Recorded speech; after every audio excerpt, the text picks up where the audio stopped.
Que vamos a ver entra tanto en lo que se llama data mining, como lo que se llama data science, lo que se llama statistical learning y lo que se llama knowledge discovery.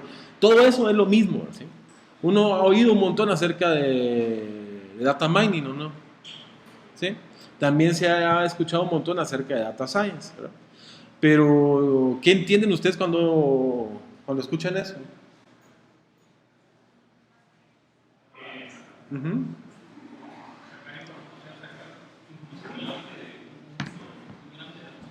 Pero, ¿qué es grande? ¿Cómo definís qué es grande? Cuando una persona deja de ser capaz de manejar la persona. Cuando una persona ya no puede agarrarla y empezar a juntarla y a tabularla, pero eso no es tan grande, ¿verdad? Yo les doy a ustedes la guía El Quijote y les digo, bueno, háganme un conteo por palabra del Quijote. Eso ya lo podrían hacer, pues van a tardar mucho, ¿sí? Pero aún así tal vez no es tan grande. ¿Qué tal si les digo, agarren toda la librería del Congreso de Estados Unidos y hagan lo mismo? ¿Verdad? ¿En qué momento algo pasa de ser un problema chiquito a ser un problema grande? Hacerlo lo más rico. Por ejemplo, un camino sería de que no ocupieran la computadora, como que es el RAM de la compu ya no da, ¿verdad? Pero si en algún momento los RAM de las compu llegan a ser de terras, ¿verdad? Ya no va a ser un problema grande, porque ya cabe en la computadora, ¿verdad? Entonces, el definir el data mining solo porque es mucha data no es lo que lo hace ser data mining, ¿verdad? Sino más que todo es el proceso que se lleva, que es el método científico, ¿verdad? Es el método científico aplicado a esto, ¿verdad? Y muchas veces los problemas son también cuando tenemos mucho flujo de datos. Es decir, cada minuto estamos recibiendo nueva data y se va acumulando esa data y tenemos que tomar decisiones instantáneas sobre la data. Entonces nosotros vamos a tomar como que estas cuatro cosas que están ahí son la misma cosa, ¿no? Y realmente lo son, ¿no? Son lo mismo, ¿no? El libro, si se dan cuenta, que vamos a usar para la clase se llama Introduction to Statistical Learning, porque el concepto correcto es realmente eso, ¿no? Y existe desde hace años, desde hace años vienen haciendo este tipo de cosas. Lo que pasa es que hasta ahora la computación y la data ha llegado a ser un punto donde ya es hora de que solo con la computadora le podemos entrar. Antes contrataban gente que se dedicaba a hacer esto y pasaban echando punta. El doctor Morales trabajó mucho tiempo en eso en el Banco de Guatemala, igual el doctor Juan, ¿verdad? Ellos eran parte de ese grupo de estadísticos que estaban ahí sacando números, viendo cómo generaban nuevos modelos y lo que buscaban siempre era predicción. Pero cada vez el problema se iba haciendo más grande hasta el punto en el que ya una persona no lo podía hacer, se necesitaba compu. Entonces, para entenderlo vamos a estudiar o vamos a hablar de dos problemas. El primer caso, que es el que ustedes van a leer en el artículo este del New York Times, en el artículo se habla acerca de cómo la directora de mercadeo de Walmart, ¿verdad?, decidió de que se debería de investigar cómo se comportaban las personas antes de un huracán. ¿Ya? Por ejemplo, en Florida, ¿sí? En Florida se sabe que viene el huracán y tiene que haber un comportamiento de qué es lo que compra la gente, ¿ya? Entonces, lo intuitivo, lo primero que uno piensa que es que van a comprar. Van a comprar comida, pero ¿qué tipo de comida? Porque comida puede ser un montón, ¿no? ¿Sí?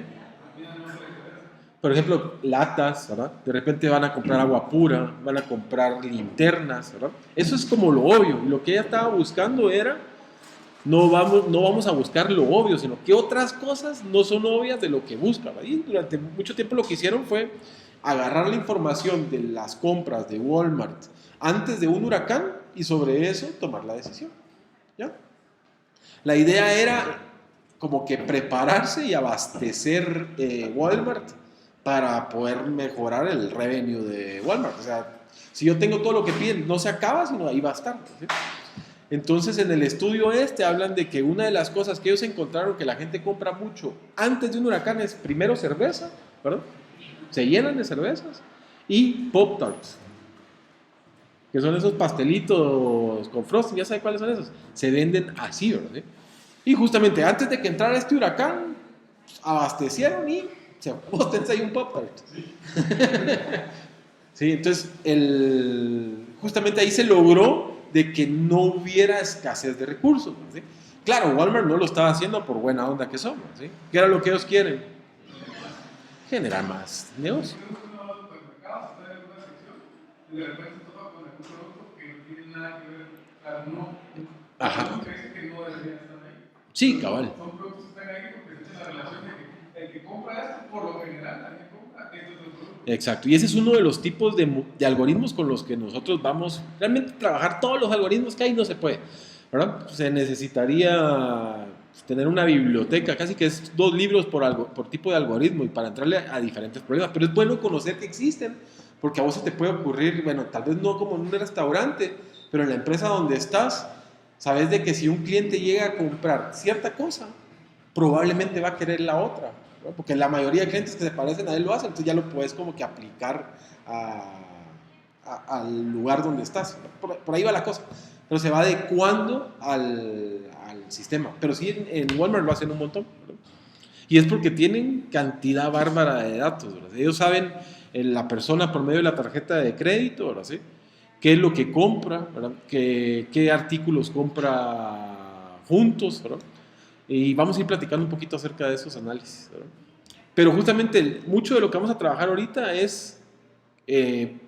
son cosas que generan un conocimiento previo como para poderle sacar mejor provecho a la información con la que tenemos guardada, ¿sí? Vamos a entrar a fondo a eso un poquito, ¿verdad? Otro tipo de problema que es muy importante y ahorita es importante es lo que se conoce como el churn. ¿Habían oído de ese término? Esto se refiere, usted sí lo había oído, cuéntenos qué es. Pero sí lo había escuchado. Es, por ejemplo, contigo, Movistar y Claro, ahorita el problema es que ya se saturó el mercado. O sea, yo ya no puedo venderle más teléfonos. Hay gente que tiene hasta 2 teléfonos. Ya se saturó el mercado. Entonces, lo que está pasando es de que cuando termina el contrato, ¿verdad? La persona viene y dice, bueno, me quedo con Claro, me voy a Tigo o me voy a Movistar, ¿sí? Entonces se pierden clientes. A esa pérdida de clientes es lo que se le conoce como el churn, ¿no?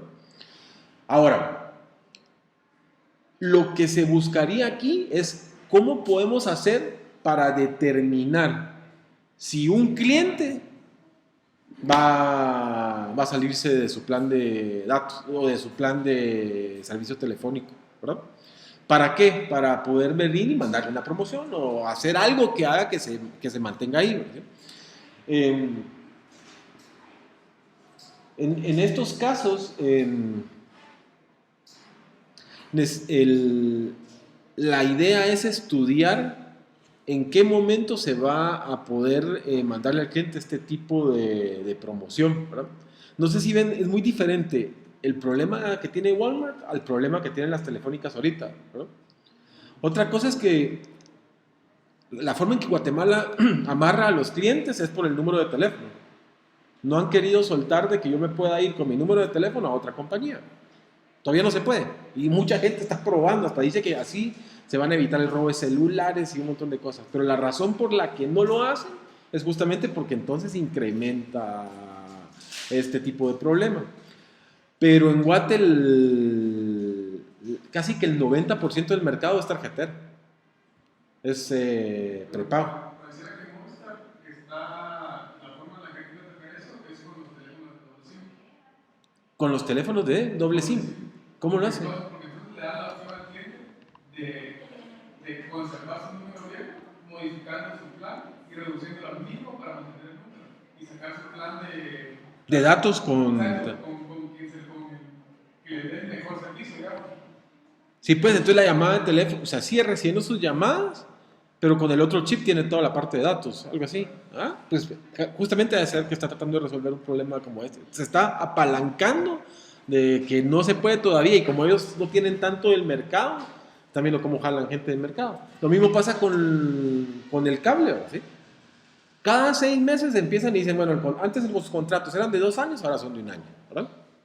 Antes le daban a uno por 500 pesos 500 megas, ahora de 5 megas, ahora te dan 10, ¿verdad? y así están peleando el cómo mantener a los clientes, ¿verdad? Y eso pasa cuando hay saturación de mercado, ¿verdad? Y no pasa solo en las telefónicas, pasa en todos lados donde hay una saturación de mercado, ¿verdad? Entonces, aquí la forma de entrar al problema es a puro tubo. Hay que hacer algún tipo de predicción para poder para poder tener algún tipo de solución de esto, ¿sí? Entonces, entre los tipos de decisiones que vamos a poder tomar, ¿sí? Entonces, se van a dividir entre dos tipos, ¿verdad? ¿Sí? El primero es como el caso de Walmart, ¿verdad? Que lo que queremos es como encontrar relaciones dentro de la data para poder ayudar a subir la venta, ¿verdad? A relaciones nos referimos a cómo yo puedo saber antes de un evento que va a suceder, ¿verdad? ¿Sí? Ahora, ¿qué diferencia hay entre eso y lo que está pasando con lo de las telefónicas? Lo de los eventos de seguimiento sí, que se sabe. Ajá. Los clientes se acaba por criterios. Ajá, eso es constante, ¿verdad? ¿Sí? Es constante la forma. Esto lo tienen que estar haciendo todos los meses, ¿no? ¿Cuántos se van a salir ahorita? ¿O cuántos se les vence el plan y con un mes antes de anticipación tengo que saberlo para poder ver cómo actúo, ¿verdad? ¿Ya? Entonces, normalmente esos son los tipos de decisiones que nos van a interesar a nosotros trabajar, ¿verdad? Entonces, pero también se puede salir un poco de control y en este caso, este ejemplo que vamos a hablar es un ejemplo clásico. Cuando uno lee un libro acerca de esto, el ejemplo que dan es este de Target. Y estoy seguro que algunos ya lo han oído, ¿sí? Pero las empresas que se dedican a vender los supermercados, ¿no? Se han dado cuenta de que cuando una persona decide comprar pañales en el centro comercial, a puro tubo va a decidir hacer sus compras ahí. Y todo lo que sea relacionado con el bebé lo va a comprar ahí, ¿verdad? Entonces siempre están peleando cómo hago. Por ejemplo, cuando se enteran que está embarazada la señora, ¿verdad? Empiezan a mandarle cupones de descuento para pañales, pero tienen que saber que está embarazada. O en la primera compra de pañales dicen que tiene un niño, le empiezo a mandar cupones de ¿cómo se llama? De cremas, y todo lo que es un niño, ¿verdad? Entonces Target se le ocurrió una idea y dijo, bueno, ¿cómo podemos predecir, con toda la data que tenemos, si una persona está embarazada en el momento en el que cambia sus hábitos de consumo, ¿verdad? Nosotros los seres humanos somos de hábito, ¿verdad? Nosotros venimos y vamos al súper y casi siempre vamos a parar comprando las mismas cosas en el mes, ¿verdad?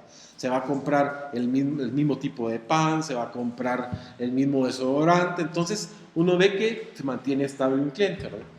Ellos lo que hicieron es determinar qué cosas compraban las mujeres embarazadas. ¿Cómo sabían ellos que una mujer estaba embarazada? ¿Qué manda? Si los que iban a recolectar o ya tenían. Ya tenían. ¿Cómo podrían identificar que una mujer estuvo embarazada? ¿Las comidas que compraban? En las comidas, lo más fácil, compra pañales, ¿verdad? O compra crema para la rosadura de las nalgas, o así. Algo que esté relacionado a un bebé. Entonces, así logran decir, bueno, esta mujer está embarazada. Analicemos previo a la compra de pañales cómo cambió su consumo mientras empezó a estar embarazada, ¿verdad? Entonces, si compró una prueba de embarazo, pues está embarazada, ¿verdad? Si compró la prueba de embarazo, probabilidad de que esté embarazada. Pero después se vino y empezó a comprar multivitamínicos, ¿ya? Entonces, lo que ellos hicieron es, usemos la data para ganarle a la competencia, ¿ya? ¿Cómo le estaban ganando? Antes de que llegara a comprar pañales y le empezaran a mandar las cosas de bebés, desde el momento que ellos predecían, esta mujer está embarazada, mandémosle de una vez información de cunas, cosas acerca de bebés, ¿verdad? Pero el clavo fue aquí, de que cuando sacaron el modelo, empezaron a mandarle cupones a las mujeres y llegó una patoja que tenía 16 años. Le empezaron a llegar cupones por cosas relacionadas a bebés. Entonces el papá se puso como la gran madre, fue a alegar a Target y se armó un gran relajo, ¿sí? Después de un tiempo se enteraron que la patoja sí está embarazada, ¿verdad? Y fue una noticia así de que primero se enteró Target de que la patoja está embarazada antes de que se enteraran los papás, ¿sí? Entonces a veces se siente un poquito como de... No es miedo, sino es... ¿Qué manda? Sí, como se siente uno como vigilado, ¿verdad? ¿Sí? Porque estos algoritmos tienden a que uno sienta eso, ¿verdad? Por ejemplo, si ustedes se van a Kayak y buscan un vuelo, se están pensando irse de vacaciones a, qué sé yo, a Roatán. Después se meten a Facebook y anuncios de Roatán, ¿verdad? De repente reciben un correo de saber quién que les está diciendo, miren, en Roatán tenemos este hotel, ¿verdad? Entonces uno dice, pues siento como que me están vigilando, ¿verdad? Pero es justamente porque ellos van traqueando todo este tipo de información y es bueno y es malo, ¿sí? Es bueno porque me ayuda a mí a filtrar toda la basura de anuncios. Me van a enseñar solo anuncios que sean relevantes para mí, ¿verdad? Pero lo malo es de que si yo vengo, abro mi Facebook y empezamos a ver de que me aparecen anuncios de sitios pornográficos o cosas así, hay un problema, ¿verdad? O sea, están invadiendo mi privacidad. O estoy leyendo algún libro y estoy dando una presentación y se me aparece un anuncio de los tipos de libros que yo leo, de repente yo no quiero que se enteren. ¿Me entienden cómo es de peligroso eso, ¿verdad? Igual Amazon, ¿no? Entonces, la información se guarda por todos lados, ¿sí? Y ese es uno de los casos que sonó un montón por el hecho de que se friquearon un montón de que ya podían predecir hasta eso, ¿no? Otra cosa que tenemos que entender, ¿sí? No, pero les contesto a David y ellos no iban a conocer que era lo que estaban diciendo que sucedió diciendo.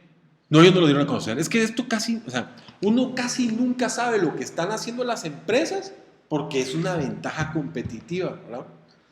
Empresas como Google o como Facebook, eso sí se pueden dar el lujo de decir, miren, yo estoy usando estos algoritmos. Porque ellos ya tienen sus datos y nadie puede llegar a tener la data que ellos tienen. Por ejemplo, la data que tiene Google, nadie la va a llegar a tener, ¿verdad? Bueno, tal vez no puedo decir nadie la va a llegar a tener, pero nadie ahorita puede. Alguien que quiera empezar con un buscador ahorita, podría usar el algoritmo de Google, pero no va a ser tan bueno porque no lo va a poder entrenar con toda la data que ha entrenado Google, ¿verdad? Entonces ellos liberan sus algoritmos, hasta liberan el software que ellos crearon para hacer inteligencia de datos, ¿verdad? Y ahí está de gratis, ¿verdad? TensorFlow se llama el de Google. Facebook también tiene uno, ahorita no me recuerdo cómo se llama, ¿verdad? Pero es que ellos tienen tantos datos que nadie les va a poder ser una ventaja competitiva. Por ejemplo, Bing, al principio lo que hacía era inyectar el query de Google y devolvía la búsqueda de Google hasta que los cacharon, ¿verdad? Los cacharon, entonces ya tuvieron que empezar a trabajar con su propia forma, ¿verdad? Y todavía no es tan bueno, o sea, ni es tan bueno, pero es usado por un montón de personas mayores. A las personas mayores les gusta Bing por alguna razón. ¿Sí? Sí, ¿sabes? Pero sí, yo me he dado cuenta que las personas mayores usan más Bing, ¿verdad? Ahora la mayoría usa Google. El mercado que tienen es gigante, ¿verdad? ¿Sí? Y todos los anuncios que aparecen en Yahoo son de Google, ¿no? Bueno, entonces, otra cosa que se tiende a confundir un montón es lo que es la ingeniería de datos y la ciencia de datos, ¿no? ¿Ingeniería de datos o minería? Dije. Ingeniería, ¿no? Ingeniería de datos es, yo voy a diseñar la base de datos, ¿verdad? Que es, uno oye Hadoop, oye de ¿qué otro se usa? MapReduce, ¿verdad?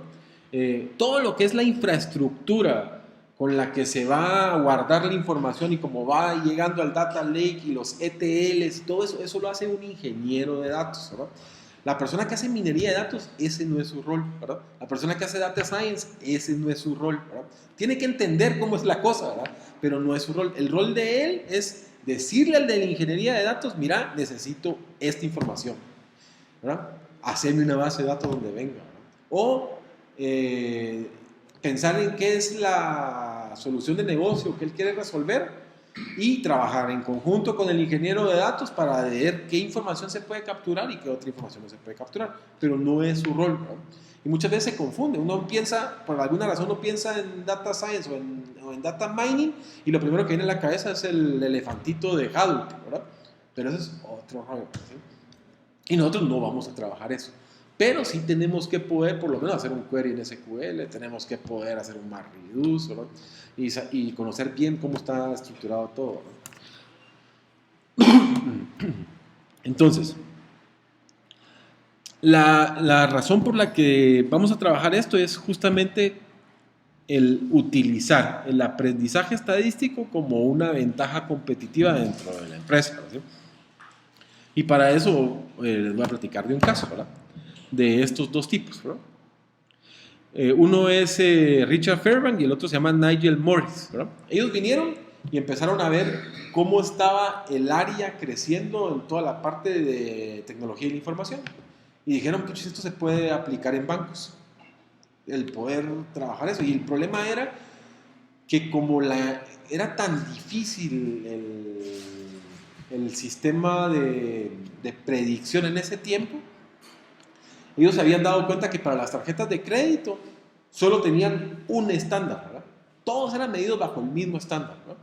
Entonces no se le daba de tarjeta de crédito a ciertas personas porque todos corrían bajo el mismo riesgo, ¿verdad? Entonces ellos dijeron, no, nosotros tenemos que poder y venir a decir, hay clientes que son de alto riesgo, entonces les voy a dar una tasa de interés más alta. Hay clientes que son de bajo riesgo, entonces les voy a dar una tasa de interés más baja. Pero antes no se hacía eso, sino todo era estable. No había sistema de llevar puntos. Yo pago con mi tarjeta de crédito, me dan puntos que puedo canjear por un viaje. Eso no se hacía antes, ¿verdad? Antes de ellos, ¿verdad? Entonces ellos vinieron y dijeron, lo tenemos que hacer, y empezaron a tocar las puertas de todos los bancos en Estados Unidos, todos los bancos grandes, ¿verdad? Y los mandaron a volar. ¿Sí? Les dijeron que no, que ellos estaban tranquilos, no creyeron mucho en ellos y no los contrataron ni como consultores, ¿no? Pero hubo un banco, que es este banco que se llama Signet Bank, ¿verdad? Que era un banco chiquito en no sé qué estado de Estados Unidos, ¿verdad? Pero era un estado, el banco era muy pequeño, pero tenía una buena cartera de clientes, ¿verdad? Y a ellos sí los lograron convencer.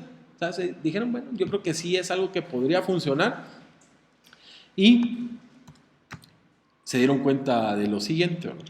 El problema cuando ellos entraron es que la forma en que se obtenía la información no estaba de buena forma, o sea, no estaba bien obtenida la información, porque como la data que tenían anterior era solo sobre la misma base, ellos necesitaban jugar con las diferentes tasas de interés. Entonces lo que hicieron los de este banco es que dijeron, bueno, vamos le vamos a dedicar dinero, aunque perdamos dinero, ¿eh? Y lo que vamos a hacer es que le vamos a dar tarjeta de crédito a cualquier persona. No sé si se dan cuenta del problema que es eso. A cualquier persona tiraban un número aleatorio y ese número aleatorio les decía qué tipo de plan le iban a dar, ¿verdad? Y lo hicieron así durante un montón de tiempo, ¿verdad? Pasaron de tener su cartera como en 2.6% de morosos, la llevaron hasta 15% de morosos, ¿sí? O sea que estaban perdiendo dinero, ¿verdad? Eso fue durante 2 años, ¿verdad? Los mismos accionistas del banco le están diciendo, mira, ¿qué estás haciendo? Estamos perdiendo dinero, le decían al CEO del banco, ¿verdad? Pero lo que ellos se dieron cuenta, y temprano en el área financiera, es justamente esto, que la data es el nuevo oro, ¿verdad? ¿Por qué Facebook vale tanto? No fue por el sistema de anuncios, porque el sistema de anuncios vino después, ¿verdad? Pero Facebook, antes de implementar el sistema de anuncios, ya valía un montón de dinero. Por la información que tienen. Ellos tienen información, dense cuenta de lo que tiene Facebook, tienen información de todas las conexiones de una persona, ¿verdad? Y de las conexiones de las conexiones. Todo ese social graph no estaba antes, ¿verdad? Entonces, eso valía lo que costó Facebook, ¿verdad? Cuando lo sacaron y lo evaluaron, ¿verdad? Igual pasa con Google, ¿verdad?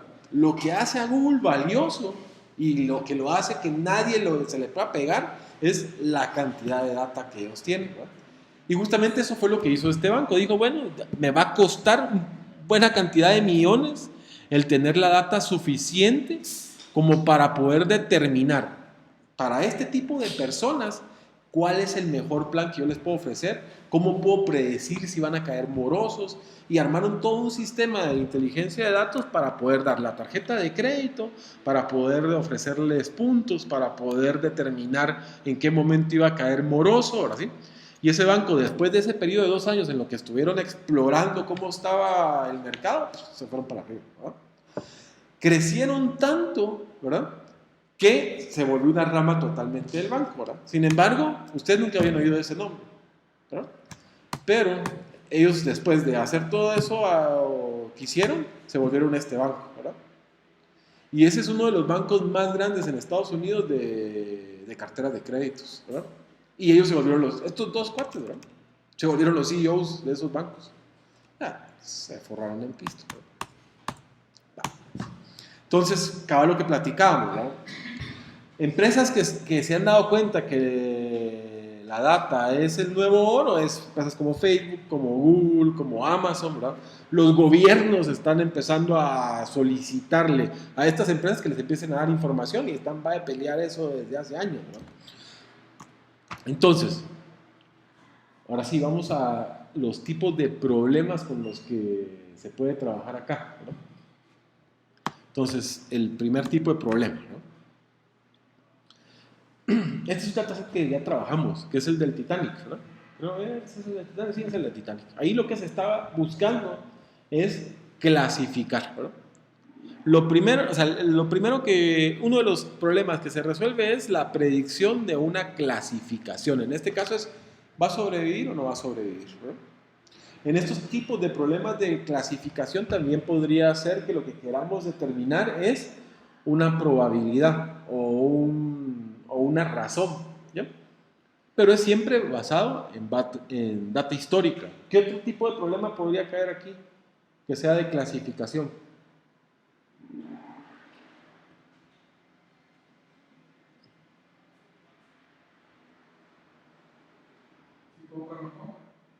Si va a comprar o no va a comprar, pues podría ser una clasificación. Si es un cliente que compra cosas caras o un cliente que compra cosas baratas, así, ¿ya? Y ese es uno de los problemas que vamos a trabajar. El otro es el de las regresiones, ¿no? En los problemas de regresiones, que fueron los que trabajamos en econometría, ¿qué es lo que se estaba buscando ahí? Exacto, queríamos, en base a información también anterior, predecir un valor. Aquí era predecir una clase, ¿verdad? Y aquí era predecir un valor, ¿no? Aunque hay algunos tipos de predicciones de valor que se pueden hacer usando una clasificación, ¿verdad? En el ejemplo que está ahí es el de Galton, ¿verdad? Y aparece una línea que vamos a trabajar, que es esta línea que está acá. No sé si la ven ahí, que es el eje de la elipse que está acá.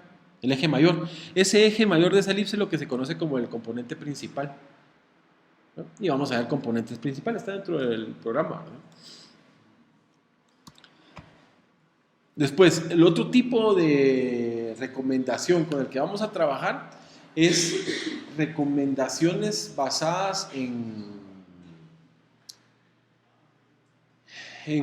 ¿qué sería? En personas comunes a nosotros, ¿verdad?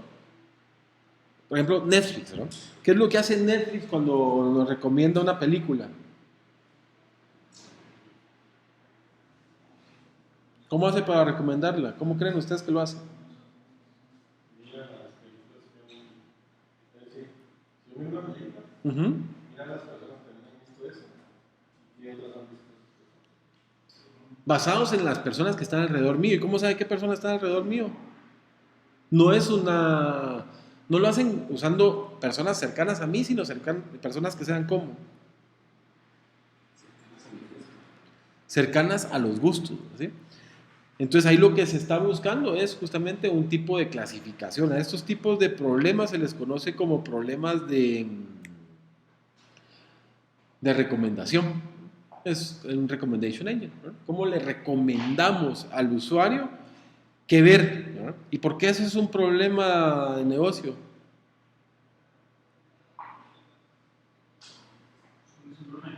¿Por qué es un problema de negocio eso?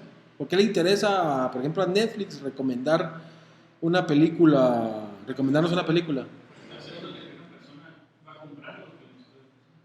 Pero en Netflix ellos no compran, uno no compra.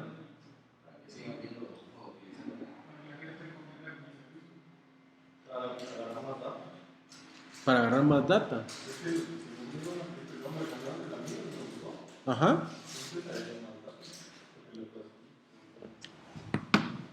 Sí, podría ser recomendarnos por más data, pero no empieza ahí el problema.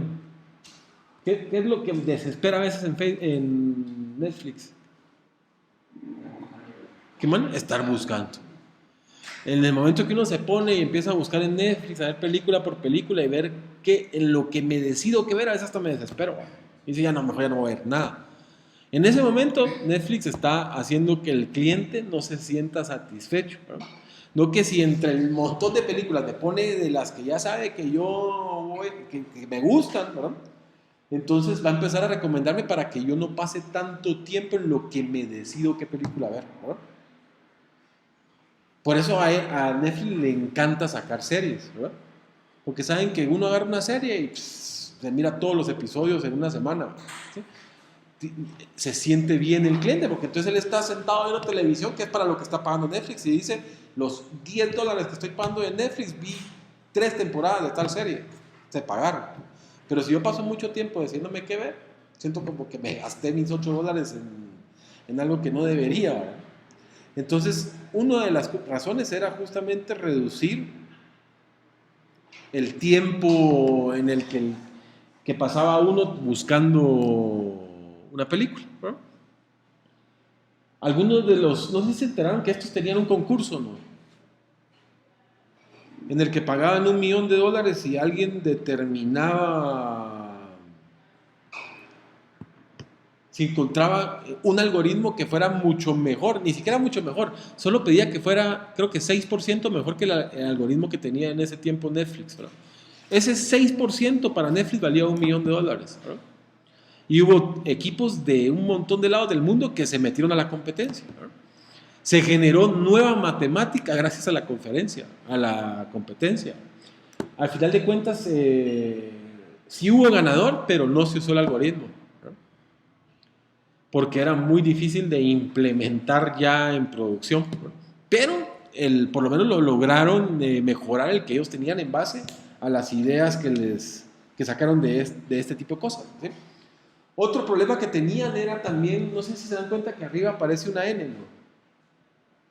Que es como un superhéroe que tiene una N ahí. ¿Sí lo ven? Está aquí. Que ahora ellos se dieron cuenta de que las personas comparten su cuenta de Netflix, ¿verdad? Lo comparten con su papá, con su hermano, todo el mundo usa la cuenta de Netflix, ¿no? Hacía muy difícil la clasificación. Porque entonces ellos tenían que pensar, bueno, ¿este quién es? ¿Es el hijo? ¿Es el papá? ¿Es la mamá? ¿O es la hija? Y en base a eso tenían que recomendarle, ¿verdad? Entonces pasaba que, a mí me pasaba que, por ejemplo, yo venía y me metía a mi Netflix y lo que me aparecían eran caricaturas, cosas de niños, películas de Disney, ¿verdad? Porque mi esposa miraba mucho eso conmigo, ¿verdad? Después lo que hicieron con esto de los perfiles fue justamente eliminar ese problema, ¿no? Ahorita acaban de hacer otro cambio.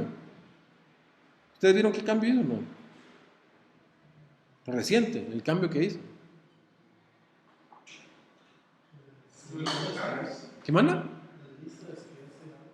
No, pero hay un cambio que hicieron hace como 2 semanas. Antes de Semana Santa hicieron el cambio. Que quitaron el sistema de estrellas. Ya no... Solo es like y dislike. Sí me gustó o no me gustó. Ahí también redujeron la dificultad del problema. Porque ya es una clasificación de si le va a gustar o no le va a gustar. En lugar de tal vez unas 3 o 4 estrellas le pondría la recomendación, ¿verdad? Entonces se resolvieron un montón el problema. Quería ver esto antes de seguir.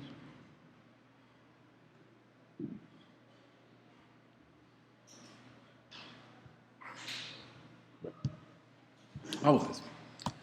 Otro tipo de problema es el hacer clusters, ¿no? El clustering. Se siente como que es igual que una clasificación, ¿no? O uno habla de un clúster, puede ser una clasificación.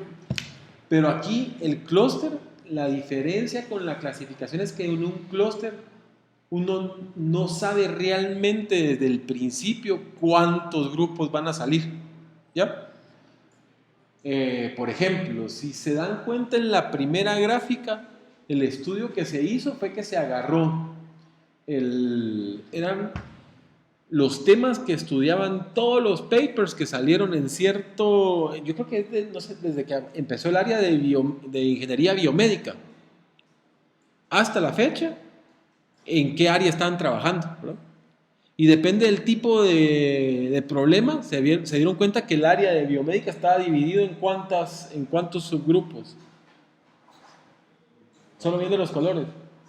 Se ven 4 grupos ahí. Esos son los 4 clústeres. Al principio no se sabía. Hasta después de hacer el análisis se empezó a dar cuenta y la data empezó a revelar de que sí había cierta clasificación, ciertos grupos, ¿verdad? Lo mismo pasa cuando uno estudia redes sociales, ¿verdad? Está la persona y todas sus conexiones, ¿verdad?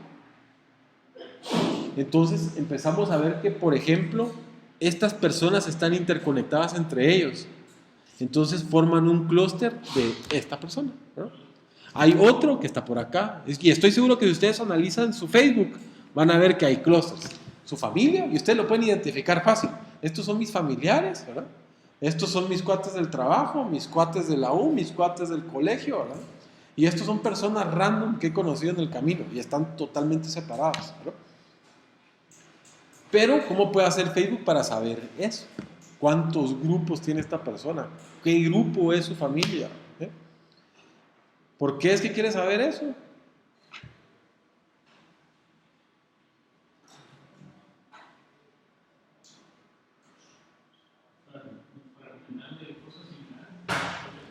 Sí, o sea, podría tomar decisiones basadas en que si es el cumpleaños del abuelito, ¿verdad? Recomendarle que le puede regalar algo al abuelito, ¿sí? Y uno puede llegar a ese nivel. ¿No han visto que en Facebook últimamente han estado poniendo anuncios de que sale el apellido de uno en una camisa? A mí me salen playeras que dicen cosas de mayo. ¿De qué? El mes de nacimiento. Ajá. Cabal aparece, o se empiezan a dar cuenta de que ustedes ven Doctor Who. Entonces viene esta empresa de camisas, máquinas, la verdad, porque sí venden. Yo he visto personas que compran esas camisas y se suben fotos a Facebook con las camisas compradas donde está el apellido de ellos, ¿sí? Entonces ellos lo que hacen es que le dicen a Facebook, todas aquellas personas que tengan este apellido, ofrecerle estas camisas, ¿no? Con el nombre de la camisa, y después las mandan a hacer, ¿no? Si va a cumplir años en enero, ponerle camisas donde dicen los verdaderos hombres nacen en enero, ¿sí? Ese tipo de preguntas, o todas las mujeres más bonitas son de enero, ¿sí? Cosas así, ¿verdad? Pero porque pueden llegar a ese nivel, o pueden saber también si les nació un hijo y targetear directamente a todas las personas que pronto van a tener un hijo, ¿verdad? Y empiezan a denunciarlo, ¿verdad? O que tengan alguien que va a cumplir años. Entonces para eso serviría este tipo de análisis, ¿verdad? Uno que vi yo hace tiempo que me pareció interesante es una persona que vino y agarró el API de Twitter y jaló tweets sin saber en qué idioma estaban, clasificar el tweet en clases, a qué clase pertenecía, y las clases eran idiomas, ¿verdad? Entonces decía, estos todos parecen estar en una clase, y cuando miraba la clase era francés, ¿verdad? Después miraba a estos y estos eran, pero se necesitaba un humano que viera la clase para darle sentido a la clase, pero el entrenamiento fue de otro tipo, ¿verdad? Que eso es de lo que vamos a platicar un poquito, ¿no?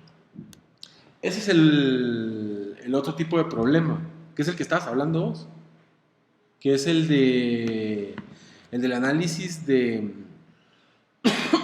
cosas que se compran al mismo tiempo, ¿verdad? Como decíamos, uno va al centro comercial, al supermercado, y donde están los nachos, ¿verdad? De repente hay queso ese de lata arriba, ¿verdad? Entonces, ¿cómo hacemos para ponerle enfrente las cosas que va a comprar una relacionada con la otra? Entonces, lo que hace Walmart, por ejemplo, es que estudia los hábitos de compra de un montón de personas, por ejemplo, que compraron pasta, cepillo de dientes, entonces van viendo qué cosas compran en común. Entonces, después dicen, bueno, ya sabemos que una persona que compra pasta va a comprar un cepillo de dientes, ¿verdad? Personas que van a comprar pan, van a comprar, por ejemplo, queso, ¿verdad? Y empiezan a armar esas relaciones para poderles poner cerca las cosas, porque tal vez ni siquiera lo habían pensado, y cuando lo ven dice, sí, me quedaría bien, y se lo echan a la bolsa, ¿sí? Y también ahí hay otro ejemplo clásico, que es el estudio de que donde venden pañales hay cerveza, ¿verdad? Y es el famoso problema de que hay una alta relación entre las personas que compran pañales y compran cerveza, ¿verdad? Y eso está basado en esto. Alguien que usa un montón de esto es Amazon, ¿sí? Amazon le dice a uno, personas que han comprado esto, ¿verdad? Estamos a mi Amazon. Vamos a ver en qué anda mi Amazon. Lo primero que está haciendo es, ¿qué me está ofreciendo? Libros, ¿verdad? ¿Cuántos libros vende Amazon? El que se imaginen, ahí está, ¿verdad? ¿Por qué está decidiendo enseñarme exactamente solo esos 4 o 5 libros que están ahí? ¿Qué manda? Exacto. Ya se dio cuenta de que yo he estado leyendo libros que tienen que ver con este tipo de cosas, ¿sí? Después me está enseñando cosas que tienen que ver con computadora. Es más, en el shopping cart tengo una cosa que voy a comprar, ¿sí? Que todavía estoy pensándolo. Después, todo esto, miren esto que está aquí. ¿Qué pensarían de ver eso? Sí, y aparte que estaba buscando algo para mi hijo para que no le diera el sol, ¿verdad? Y se dan cuenta, miren, yo busqué un sombrero para el sol y me está enseñando flotadores, pañales para que se meta al sol, lentes de niño, un pachón, que tenía los nombres exactos, si quieres se los voy a ir diciendo, ¿verdad? El de la clasificación estoy bien, este era el que no me acordaba, es el de similaridad. Este era el de clusters y este es el de association rules, así se llaman los tipos de algoritmos estos, ¿sí? Veamos este, ¿verdad? Este es el que se llama profiling, ¿no? Entonces aquí la idea es perfilar clientes. Eso, la aplicación inmediata es para detección de fraude, ¿verdad? ¿A nadie le han clonado su tarjeta de crédito alguna vez? No, dichosos. A mí me lo han hecho un montón de veces, ¿verdad? Pero normalmente el banco me llama, ¿no? Me dice, mire, usted está haciendo un consumo en tal tienda por tanto. Y de una vez ahí, pero ¿cómo hizo el banco para detectar el fraude? Ya me tiene perfilado, ¿verdad? Ya sabe que yo solo gasto alrededor de estas tiendas, sabe cuánto es mi hábito de consumo, ¿verdad? Entonces, cuando ven que es algo fuera de mi perfil, automáticamente dicen eso es fraude, ¿verdad? Y funciona, por ejemplo, yo he visto que lo usan también las telefónicas para detectar, y ese es un poquito más difícil el problema, para detectar bypass. ¿Habían oído de eso o no? El bypass es cuando una persona viene, saca la llamada de Estados Unidos por internet a Guatemala, y en Guatemala lo que hace es que compran un router de tarjeteros, ¿verdad? De teléfonos tarjeteros, y rutean la llamada como que fuera local, ¿ya? Y eso es ilegal. Si ustedes vienen, hacen una llamada por Skype y agarran el celular y ponen a hablar a la persona en el speaker con el Skype, ahí están cometiendo un delito, según las leyes de Guatemala, ¿verdad? ¿Ya? Eso es un bypass. Pero hay personas que vienen y compran un montón de tiempo de aire cuando es doble o triple o cuádruple y tienen ya unos aparatos donde le meten todas las tarjetitas, ¿verdad? Todos los chips y sacan hay personas en Estados Unidos que compran el camino hacia Guatemala y solo rutean como que fuera una llamada local. Entonces ellos cobran la transmisión en lugar de que se venga por el canal de Telegram, ¿no? Que es ilegal, pero no está mal, ¿sí? Es solamente por leyes y eso lo tienen que detectar. Entonces, ¿cómo lo detectan? Tienen que perfilar el consumo de clientes de tarjetas de recargas. Si alguien hace recargas seguidas de 15,000 quetzales, seguro ese tipo está haciendo bypass, ¿no? Entonces le bloquean las tarjetas. En el otro caso porque este es más difícil que el fraude. Con el fraude, en cualquier momento se va a saber si es fraude o no fue fraude la compra. Si no es inmediato, ¿no? El cliente va a llamar en algún momento, mire, yo tengo un cobro o me sacaron 10,000, no se puede, sacaron 1,000 quetzales del Electra que está en el Trébol, yo nunca he ido al Electra que está en el Trébol. Entonces, eso, miren, por favor, si tienen seguro, se los devuelven. Si no, les dicen, bueno, lo sentimos, hay que investigarlo, ¿sí? Pero el banco en ese momento dijo, esa detección fue un fraude. siempre se va a enterar si la transacción fue fraude o no. En el caso de las telefónicas, ellos no se pueden enterar en algún momento si fue fraude o no. ¿Sí ven por qué no? Porque nadie va a llegar a decir, mire, me bypasearon mi llamada. Eso no va a pasar, nunca se van a enterar, eso es más difícil. También pasa con los fraudes de seguros, ¿no?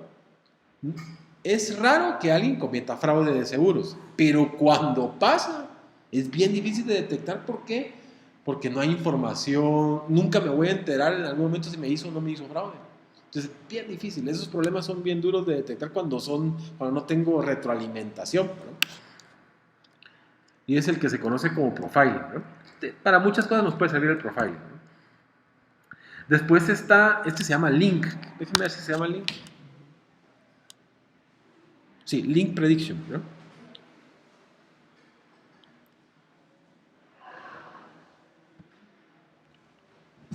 Entonces, esto es clásico en Facebook, ¿no? Que nos hace sugerencias de personas que posiblemente conozcamos, ¿no? Todos lo hemos visto porque aparece casi siempre en la primera barra, ¿sí? Ahí lo que está haciendo Facebook es justamente tratando de predecir que sí hay una relación entre esa persona y usted, o sea, que sí se conocen, que son amigos y que tal vez nunca han tenido el tiempo de agregarlo a Facebook, ¿no? Entonces, la forma en que lo hacen es que, por ejemplo, vean esta persona, ¿sí? Esta persona, esta y esta están ligadas a estas. Entonces, ¿será que de repente esta se conoce con esta? ¿Ya? Entonces hacen la sugerencia. En el caso nuestro, hacen la sugerencia, ¿verdad? En el caso de ellos, ya por lo menos mantienen de que hay una relación cercana entre esas dos personas, ¿sí? Y aquí, si se dan cuenta, hay dos clústeres. Los pintaron a unos de azul y a otros de rojo, ¿sí? Estos están relacionados, de repente este está con este, de repente este conoce a este por conocer a este. ¿Qué tan fuerte es ¿cómo sería? El peso entre los dos, ¿verdad? Por ejemplo, si pensamos en Markov, debería haber un número que me diga qué tan fuerte es la probabilidad de que estos dos se conozcan. Porque es importante el poder medir la fuerza de la cadena para ordenarlos aquí, ¿verdad? El que aparece primero seguro es el que más chance dicen ellos de que es el que más chance tiene de estar conectado conmigo, ¿verdad? Ese es un tipo de problema. El otro tipo de problema es el de reducción de dimensionalidad, ¿verdad? ¿Cómo se puede entender eso? Por ejemplo, supongamos si tenemos una ficha, ¿no? Pongamos la Coca-Cola. Y la Coca-Cola la ponemos sobre ¿cómo se llama? Un plano, sobre una recta numérica, ¿verdad? ¿Qué tan fácil es encontrar la Coca-Cola en la recta numérica? Pues yo solo tengo que venir, caminar en una dirección, en todas las direcciones hasta que me tope con la Coca-Cola, ¿verdad? Es fácil detectar dónde está la Coca-Cola ahí, ¿verdad? Ahora, si está en un plano, ¿qué pasa? Sigue siendo, tratando de detectar la misma cosa, pero ahora tengo una dimensión extra, que es, tengo que recorrer todo este espacio hasta llegar a donde está la Coca-Cola, ¿verdad? Entonces uno hace una cuadrícula, si quieren verlo así, y empiezan a recorrer todos los puntos. Sí, se van como que estuvieran imprimiendo hasta que llegan a la Coca-Cola. El problema se complicó un poquito más. Ahora imagínense que está en 3 dimensiones. ¿Qué pasa ahí? Escaló el problema, siendo el mismo problema, ahora sí, que es encontrar la Coca-Cola, pero ahora el que hayan 3 dimensiones nos subió la dificultad, porque ahora tengo que seguir y variar cubos, ¿verdad? ¿Ya? Y me voy haciendo todos los cubitos posibles de la clase hasta que le pego a donde está la Coca-Cola, ¿verdad? Y si le incluimos más dimensiones y llevamos esto a 10 dimensiones, el problema escala demasiado. Ya no se va a poder encontrar la Coca-Cola, va a ser demasiado tiempo, ¿sí? Entonces lo que nosotros hacemos, lo que se está tratando de hacer es ¿cómo puedo hacer para quitar esas dimensiones que están de más, ¿no? Entonces el tipo de análisis que se hace es un análisis de componentes principales para saber qué variables, ¿verdad?, están altamente relacionadas a poderle pegar a la Coca-Cola, ¿verdad?, y se van sacando las otras variables. Y aquí hay un ejemplo de uno de dos dimensiones, que es, tenemos un montón de datos, que es una nube de datos como esta, ¿verdad?, ¿sí?, y al final se reduce a este tipo de problema, ¿verdad?, que es, en lugar de tener millones de puntos, lo reducimos a menos puntos, ¿verdad? Entonces ahí entra un poquito en conflicto el problema clásico de que entre más data yo tengo es mejor, ¿verdad? ¿Han oído eso? Pero también entre más data yo tengo, más seguro me voy a ahogar en ella, ¿sí? Entonces tengo que poder filtrarlo, ¿verdad? Pero se pierde un poquito siempre de información al quitar la data. Quiero ver si les dije bien el nombre. Sí, reducción de dimensionalidad, que es lo de Principal Component Analysis.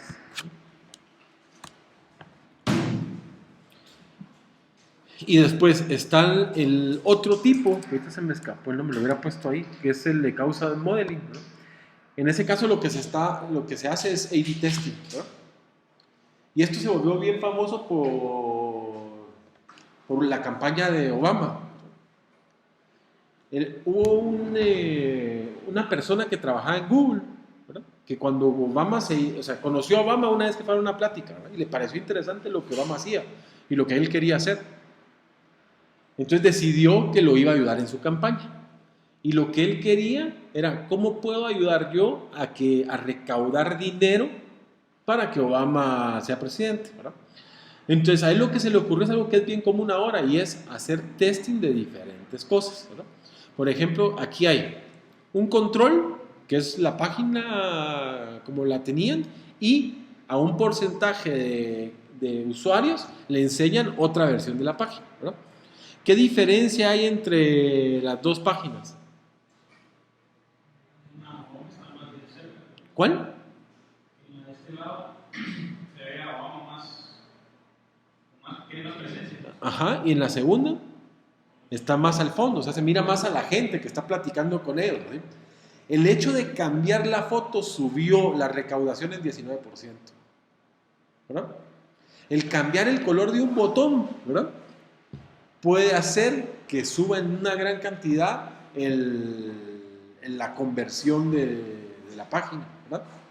Entonces, en sí esos tipos de test, ¿verdad?, y ese análisis que se hace, lo hizo que Obama recaudara un montón de plata para su campaña, ¿sí? Y este ingeniero de Google después armó una página que se llama Plotly, no se llama Plotly, se llama Optimizely, ¿verdad? Y es usada justamente para hacer estos tipos de experimentos, ¿verdad? Ahora, eso sería en el caso de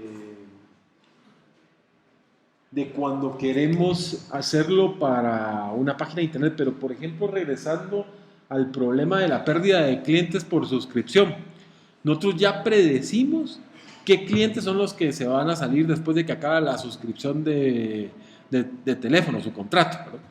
Ahora, ¿qué acción se toma?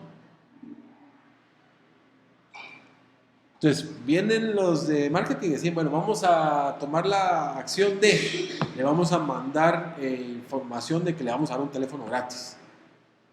Pero ¿cómo se puede testear que lo que ellos están suponiendo que funciona? Tiene que haber otro tipo de promoción que se hiciera antes y ver qué tanto mejora la retención el hecho de que ahora, en lugar de solo mandarle un correíto diciéndole que lo quieren mucho, ahora le están ofreciendo un teléfono. Realmente aumenta la conversión, vale la pena, ¿no? Y se van tomando decisiones sobre eso, ¿no? Entonces es muy importante siempre tener en mente esto de hacer ese A/B testing, ¿no? Nosotros lo vamos a hacer cuando empecemos a trabajar la parte de clasificación, ¿no?